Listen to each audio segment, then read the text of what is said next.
I was looking at a study the other day about New Year's resolutions, and it is absolutely grim. Oh, I can imagine. Something like 80% of people drop them by the second week of February. But what's really interesting isn't that they quit. It's that next year they set the exact same resolution. Often in the exact same way, expecting a different result. Yeah, it's the literal definition of insanity. But we all do it. We really do. Right, and it's not just gym habits.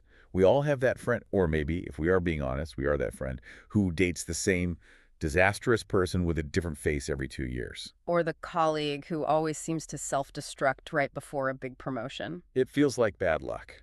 It feels like a curse. It feels inevitable, like there is some invisible force pushing them right off the cliff. Exactly. But today, we're looking at a source that says it is not bad luck, it isn't a curse, it is a fundamental law of our wiring. And we are diving back into the beast that is Robert Greene's The Laws of Human Nature. A massive book. It's dense, but I mean, it is a goldmine. It really is. Yeah. And today, we are surgically targeting law number 4, the Law of Compulsive Behavior.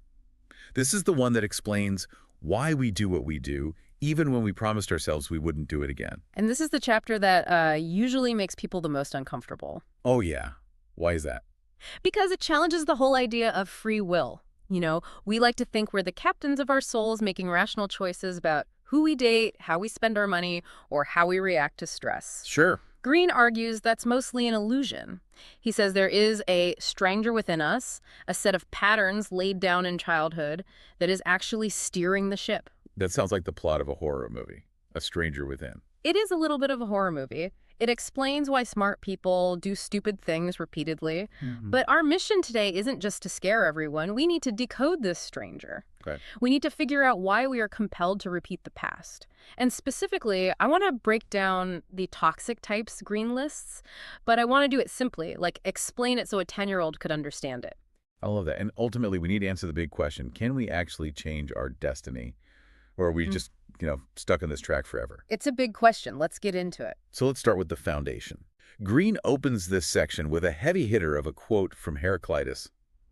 Character is destiny. Now, character is one of those words we throw around constantly. He has good character. Usually means he's honest. Modern sort of polite definition, it's about morals. But Greene is a historian, so he goes back to the etymology, the ancient Greek origin of the word. Okay. The word character comes from the Greek word charassein, which refers to an engraving instrument, a stamping tool. Like something you'd use to mint a coin. Exactly. Visualize a heavy metal stamp hitting a piece of gold or silver. It hits hard, and it leaves a deep, permanent groove. That groove is your character. So it's not about being nice. No, it's about your mechanical wiring. These are the deep grooves in your brain that determine how you handle pressure, how you process an insult, or how you deal with boredom. So when Heraclitus says character is destiny, he's saying the shape of those grooves determines where your coin rolls. Precisely. And because the grooves are deep, the coin always rolls the same way. The problem is we confuse character with reputation. Reputation is the Instagram bio. It's the PR campaign. Reputation is the mask. It's social survival. Wow. We all know how to act at a dinner party or in a job interview. Of course. When the sun is shining and the stakes are low, almost anyone can appear charming, generous, or hardworking. You can fake reputation. You cannot fake character. So how do you spot the difference? If everyone is wearing a mask, how do I see the grooves? You have to watch them when the stamp comes down again. Character is only revealed under tension. Greene says to ignore the big gestures and watch the small, unconscious moments. Give me a specific test.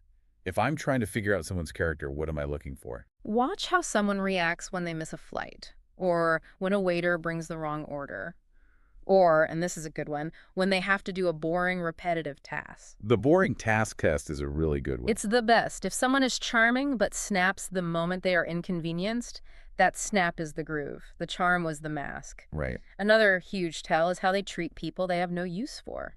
That's pure character because there is